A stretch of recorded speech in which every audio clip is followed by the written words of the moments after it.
Section 15.3, double integrals in polar coordinates.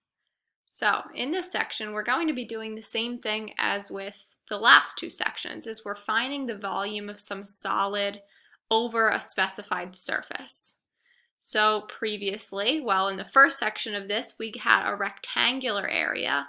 In the second section, we had an area whose, either x or y dimension was a function of the other variable. Now we're going to be dealing with a polar region. So polar coordinates just describe the same region as with rectangular coordinates, but now instead of an x and a y value, we have some r value, which just means distance from the origin, and this angle theta, which just means the change in the angle from the positive x-axis. So these three equations should at least look a little bit familiar to you. You learn these in Calculus 2, and this is just showing you how to get from a rectangular to a polar coordinate, and vice versa. We know this first equation just comes pretty directly from the area of a circle, and this second equation comes from the fact that cosine, when you think of a triangle, cosine is the horizontal component. So if we want to solve for r, well, we know based on trigonometry that the cosine of theta is the adjacent over r. Because cosine of theta is x over r, to isolate x, we're just going to multiply r by both sides. Now we've already kind of derived these two formulas, so I'm not going to go over that in too much detail. But instead, we're just going to go through one example where we set up a double integral over a region bounded by a circle. And then we're going to convert that into polar coordinates. So let's just start by setting up this region. Now we know that this is a circle with radius of 1, centered at our origin.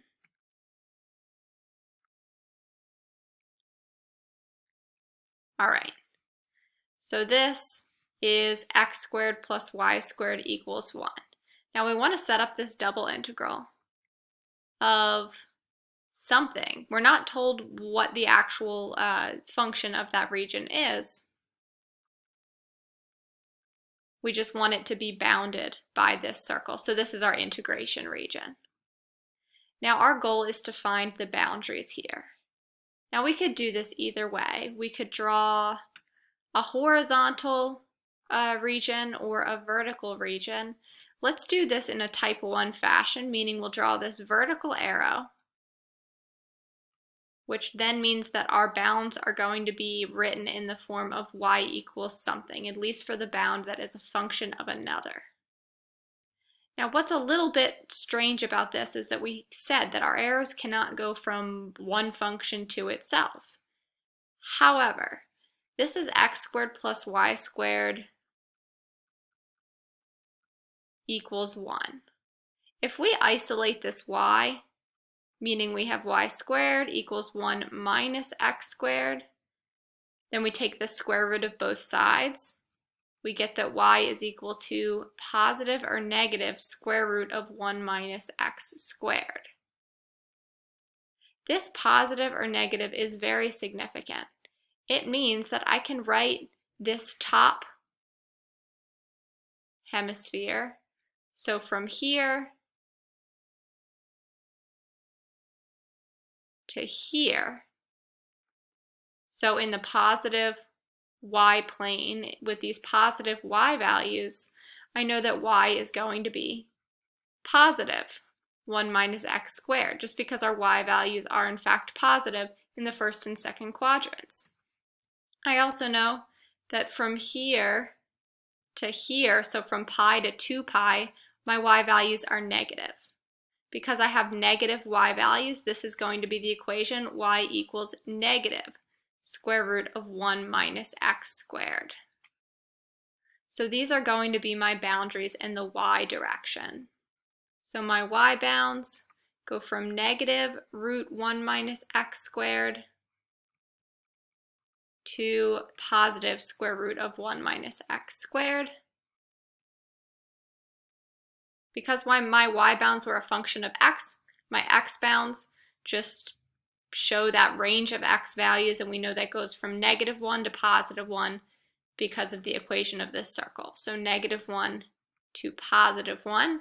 That means I can set up this integral from -1 to 1, and then my y bounds from negative square root of 1 minus x squared to positive square root of 1 minus x squared of this mysterious function. Because my inner bounds are going to be my y equals bounds, this is going to be dy dx. So this is that double integral we were asked to set up. There's nothing to evaluate because, again, we're not exactly quite sure what this function is. Question 2. Convert x squared plus y squared equals 1 to a polar equation and find the boundaries. So to convert this to a polar equation, we're going to use one of those 3 different conversions that we talked about. We had the equation x squared plus y squared is equal to r squared. We have x equals r cosine of theta. And we have y equals r times the sine of theta. So we're just using these equations to rewrite this x and y in terms of an r and a theta. So because we know that this is a unit circle, meaning it's a circle with a radius of 1 centered at the origin, we know that this circle can be written in the form of x squared plus y squared is equal to r squared. So our polar equation is just substituting this left-hand side for r squared. We get r squared equals 1. When we take the square root of both sides, we get that r is equal to positive or -1. Now let's remember what r means in polar coordinates. R is just the distance from the origin to the outer edge of this surface. It's just distance from the origin. Because r represents a distance, it's going to be positive. And so we can conclude that our polar equation is r equals 1. So this is our polar equation. This just means that no matter where we are angle-wise, so whatever angle theta we are at, our radius is always going to be 1. Our distance from the origin is always going to be 1 around this circle, which is the case. So now that we found the polar equation, let's find the boundaries in terms of r and theta. So for our boundaries now, instead of x and y boundaries, we have r boundaries and theta boundaries. Now, I want to find the boundaries of this actual surface. So now I'm acting as if this is some solid area. We essentially want to find what our boundaries would be if we were to find some region above this area using a double integral. So finding our boundaries here. Now this line is not just an equation. Now this is the boundary of some region. And so our smallest radius, well, the distance from the origin to the origin is just 0. So r is going to start at 0. We know the largest distance from the origin to any point along this surface is just going to be 1. So our r goes from 0 to 1. Our theta, well, this is a unit circle. We know that 1 revolution around the unit circle, we go from 0 to 2 pi. So starting at 0 and ending up at 2 pi will bring us 1 full revolution around this circle. Now, for our boundaries, we only want to cover this surface once. If we continue to move around the circle more than once, it might give us the impression that we have an area quite larger than what we have. So for our theta, we just have 1 revolution around the circle, going from 0 to 2 pi. So we've got our polar equation, and we've got our boundaries. All right, we're just kind of bringing together 2 different ideas. So now we've done a little bit of a refresher on polar coordinates, polar equations, and then setting up double integrals for a typical or rectangular equation. So now we're going to go and set these up for polar coordinates. We have this equation here. Now it's pretty much the same, just instead of x, we have r cosine of theta instead of x, and instead of y, we have r sine of theta. Naturally, we have our boundaries in terms of r and in terms of theta. The only thing that's a little bit weird here is that we have this extra r. So make sure this isn't part of the dr, so just don't forget to multiply both, all components really of this equation by r. All right, so with that, let's try an example. We want to evaluate the double integral of 3x plus 4y squared over the region bounded in the upper half plane by the circles x squared plus y squared equals 1 and x squared plus y squared equals 4. And we've already got this sketched out for you here.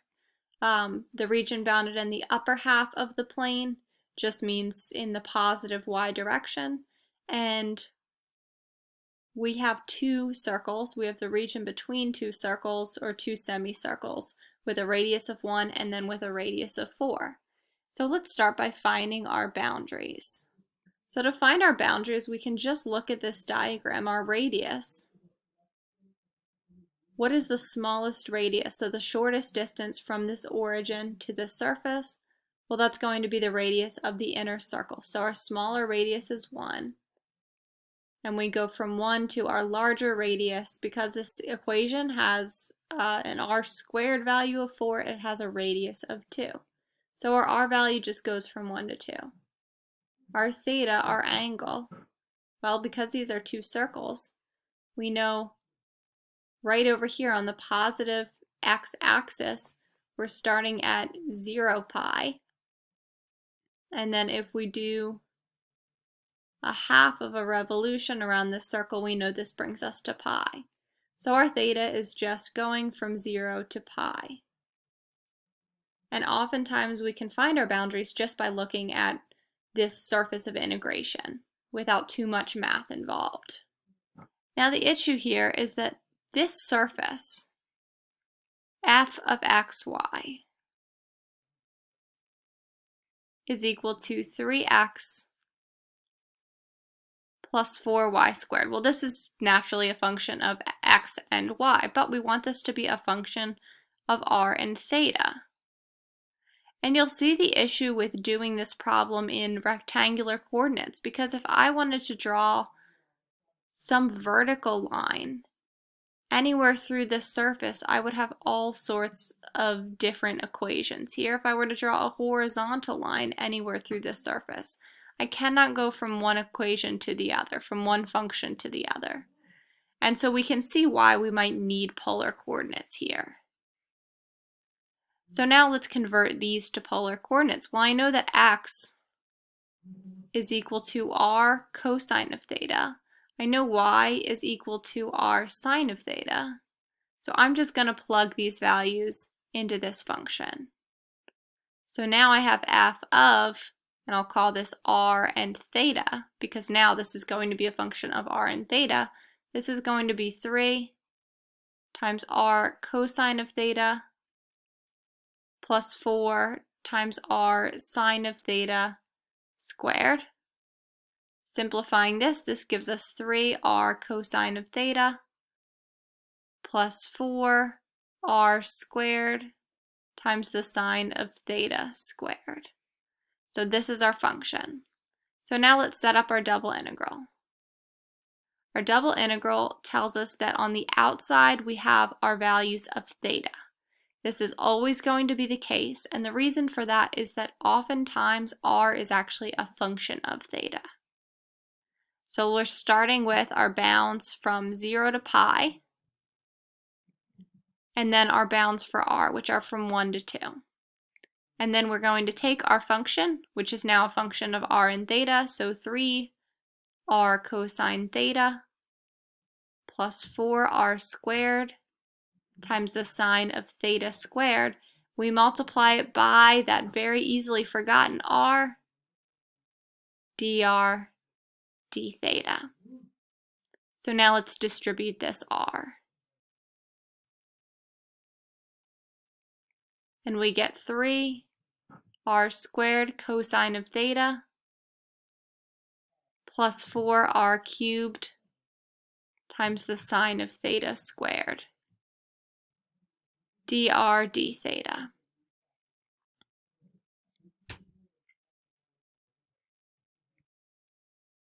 Now at this point, if we wanted to integrate with respect to theta, we'd be okay with this term, but with this term we'd have to do something about the fact that this is the sine of theta squared. But we don't. We want to integrate with respect to r first. And doesn't that make it easier? Cosine of theta we can now treat as a constant. Sine of theta squared we can now treat as a constant. And we can really keep everything else the same except for these r's. So integrating with respect to r, we are left with, well, r squared becomes r cubed over 3. So this is 3 times 1/3. So this just leaves us with r cubed times the cosine of theta. 4r cubed, well, this becomes r to the 4th divided by 4. So this just becomes r to the 4th times the sine of theta squared, because we're just integrating with respect to r and we're going from 1 to 2. So now let's evaluate this at 1 and at 2. So when we plug in 2, we get 8 cosine of theta plus 2 to the 4th power is 16 times the sine of theta squared minus the quantity 1 times cosine of theta plus 1 times sine of theta squared, d theta. So now let's simplify a little bit before integrating with respect to theta. We are left with 7 cosine theta plus 15 sine of theta squared. So now we're integrating with respect to theta. Now we actually do have to do something about the sine of theta squared. We remember all the way back in Calculus 2 when we had some sine squared. We have these half angle identities. We know that sine of theta squared is equal to 1/2 minus 1/2 times the cosine of 2 theta. We know that the cosine of theta squared is 1/2 plus 1/2 times the cosine of 2 theta. So we've got these two, they're called the double angle identities here. So using one of these identities, I will use this one naturally, and I will get the integral from 0 to pi. Just rewriting this, the 7 cosine of theta just as well as is. So 7 cosine of theta plus 15 halves minus 15 halves times the cosine of 2 theta. Now we can integrate this. So integrating this, the antiderivative of cosine is sine, so we've got 7 sine of theta plus 15 over 2 theta minus, now we know this is going to turn into the sine, but the 2 pi, we could use u substitution, but we know this is really going to be a coefficient of 1/2. We're sort of doing the opposite of the chain rule here. And so I'll call this 15/4 times the sine of 2 theta. So this 2 in here changed our denominator to a 4. All right, and we're taking that from 0 to pi. Evaluating this just gives us 7. We know the sine of pi is 0. So this is just going to be 7 times 0 plus 15 halves pi minus, well, the sine of 2 pi is still 0. Then we're subtracting from this 7 times sine of 0, which is 0, plus 15 halves times 0, minus 15 fourths, again, times 0. And so we are just left with 15 halves pi, or 15 pi over 2. So this is the volume of the region above this region and beneath f of xy equals 3x plus 4y squared. All right, let's do another example.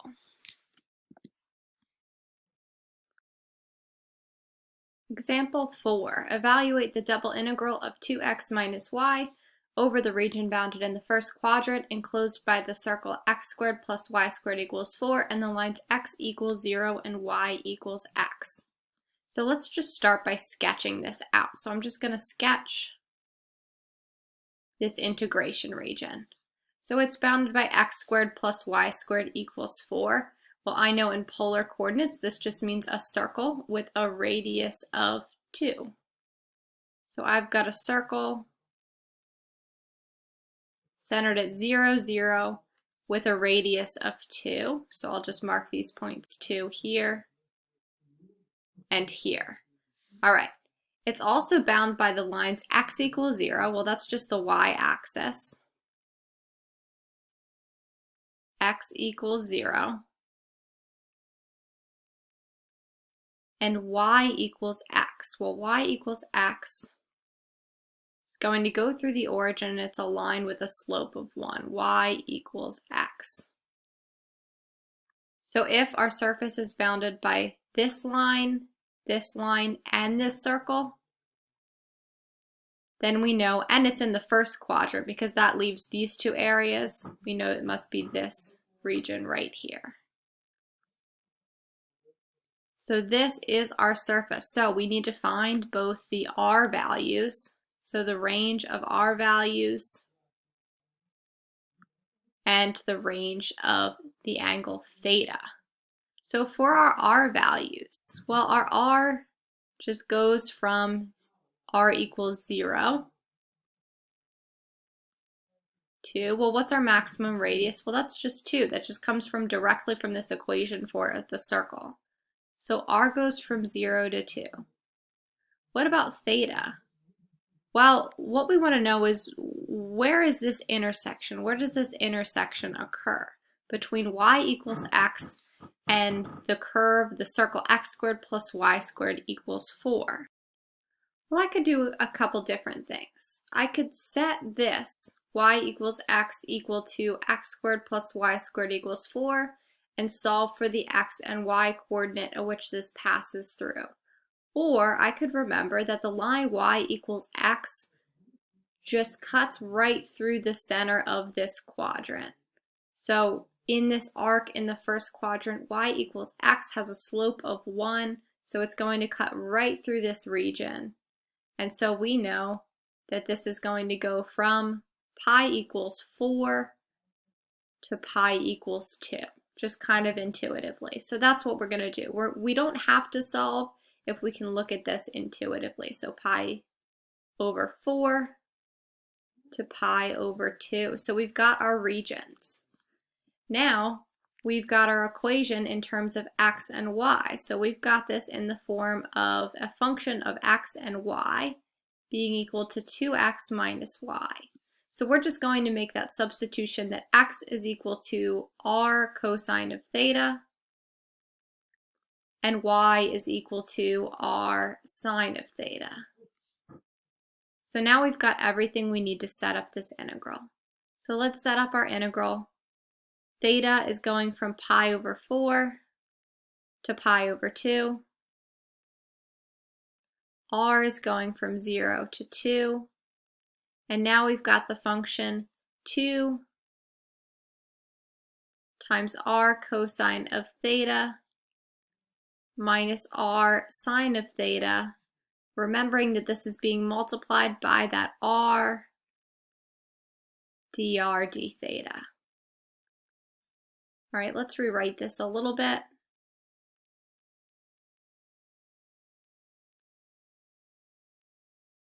Well, this is going to be 2 times r, so 2r squared cosine of theta minus r squared sine of theta dr d theta, just distributing that r.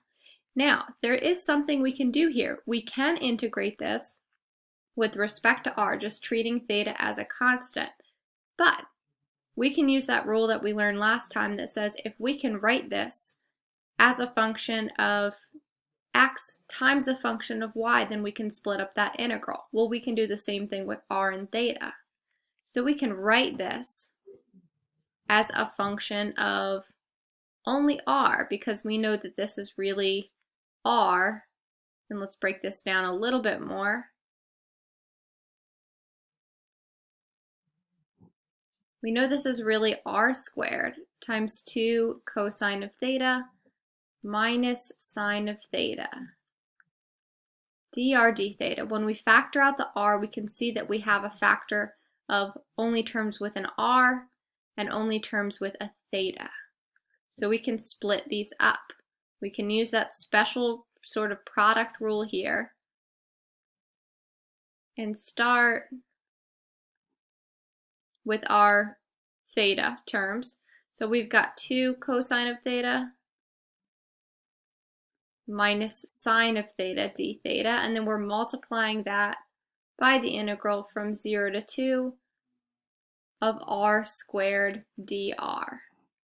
And again, it's just this special rule that says that if we can write this as a function of r times a function of theta, then we can split these up.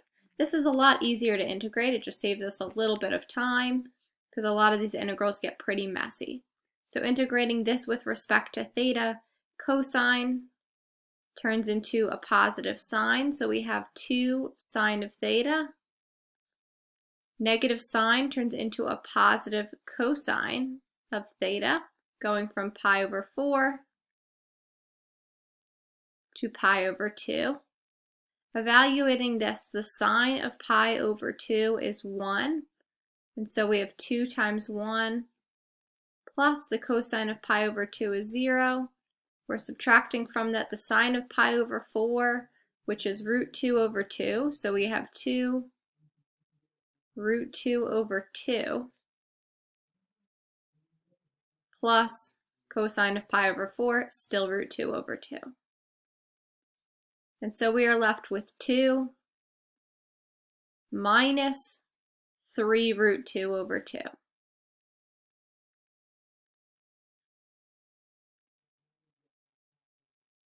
Okay, over here we've got the r squared. Taking that integral, we are left with 1/3 r cubed going from 0 to 2.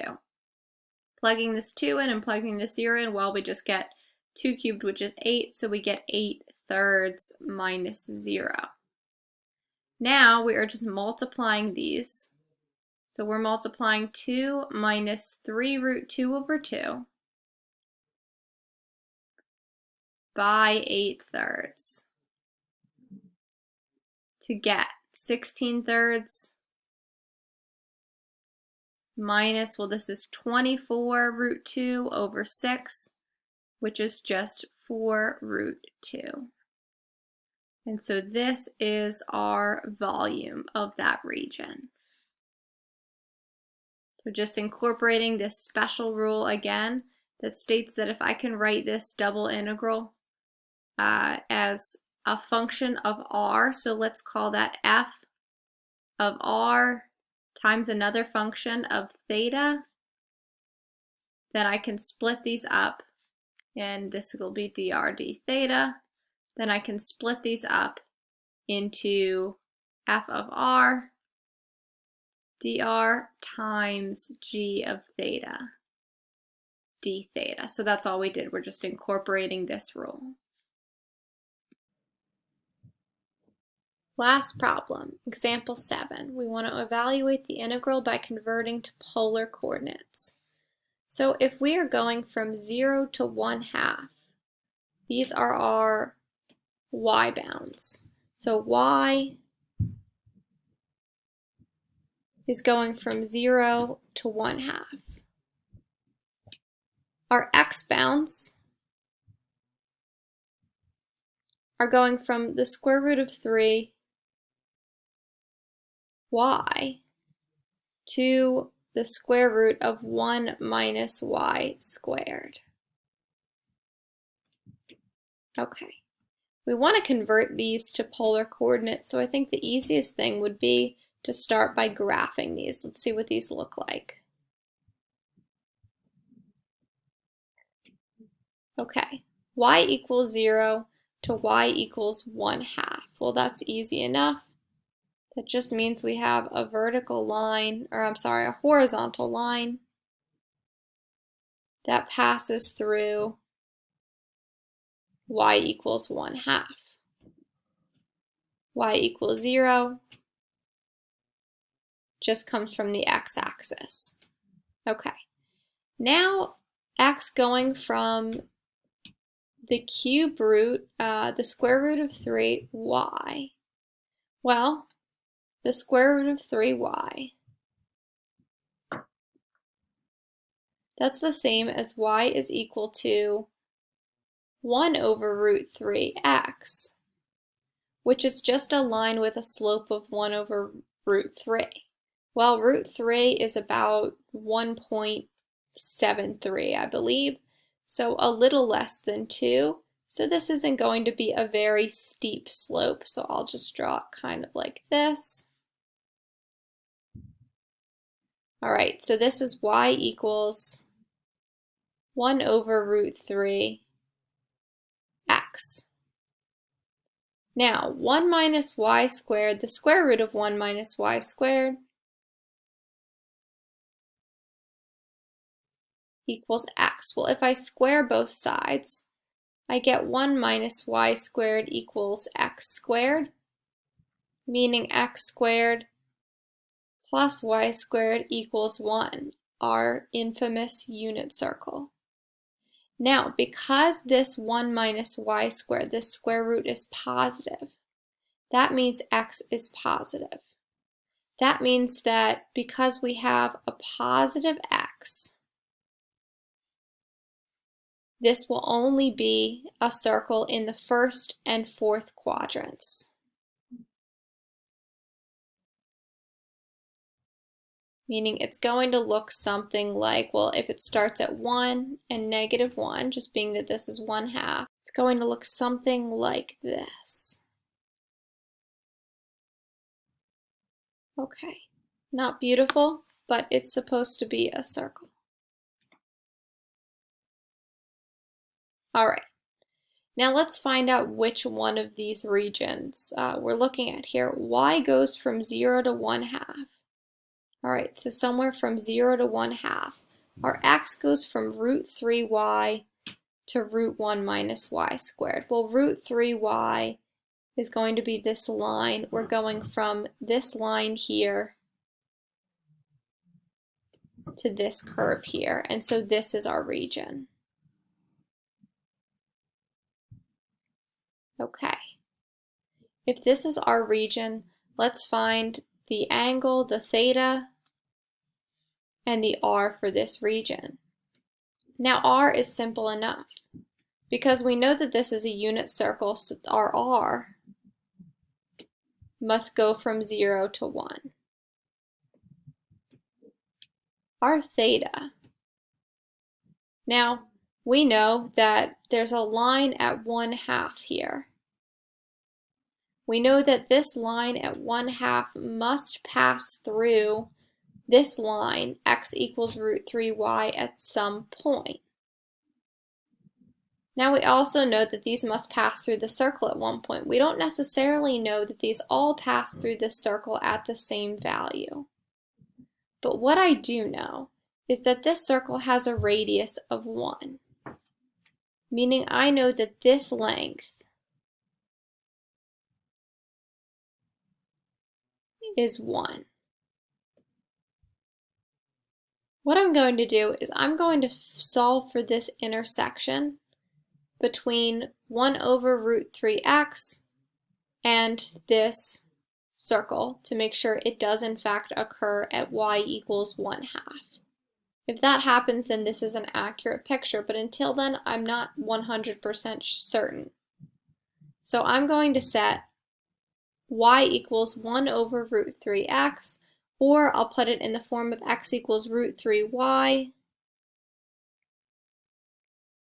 equal to root 1 minus y squared.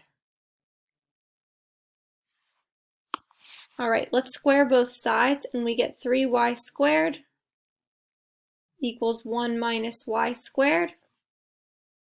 Bringing all values to the left-hand side, we get 3y squared plus y squared, which is 4y squared, minus 1 equals 0, which we can factor into 2y minus 1 and 2y plus 1, and we get solutions of y is equal to positive or negative 1/2. Great. Now, because we're only worried about the region in the first quadrant, we know this must be the intersection of positive 1/2. If this occurs at a height of positive 1/2, meaning our picture is in fact correct, well, what value of theta has a height of positive 1/2? Well, this angle of theta must be pi over 6. So theta must go from 0 to pi over 6. And again, we know that because the sine, or I should say the inverse sine of 1/2 in the first quadrant is pi over 6. Okay, we've got everything we need to set this up. We just need to convert this xy squared to polar coordinates. So we have f of x comma y is equal to xy squared, and let's convert it to a function of r and theta. X is going to become r cosine of theta. Y is going to be r, well, y squared is r squared sine of theta squared. And so we can write our integrals as going in the r direction from 0 to 1, and in terms of theta from 0 to pi over 6. We've got, let me multiply these, we've got r cubed times that extra r, so r to the 4th power times cosine of theta sine of theta squared d theta. Now, because I can break this up into a function of r and a function of theta, I realize I forgot my dr before the d theta, sorry about that. Then, great, I can just break these up. Let me break this up into the integral from 0 to 1 of r to the 4th dr times the integral from 0 to pi over 6 times the cosine of theta sine of theta squared d theta. All right, let's integrate r to the 4th power. We just get 1/5 r to the 5th power going from 0 to 1. That just leaves us with 1/5. And finally, this is that dreaded u substitution to solve trig integrals. Because if we let u be equal to the sine of theta, then du is going to be the cosine of theta. Now we could experiment with integration by parts here, but at least in my opinion, when you can use u substitution, it's a little bit more simple. So we can let u be equal to sine of theta, which means that du will be equal to cosine of theta d theta. Rewriting this integral in terms of u, sine of theta is u, so we can call this a u squared du, which we can integrate, and we can call this 1/3 u cubed, meaning that we can then write this as, because u is the sine of theta, as 1/3 times the sine of theta cubed, going from 0 to pi over 6. Now the sine of pi over 6 is just the y value of pi over 6.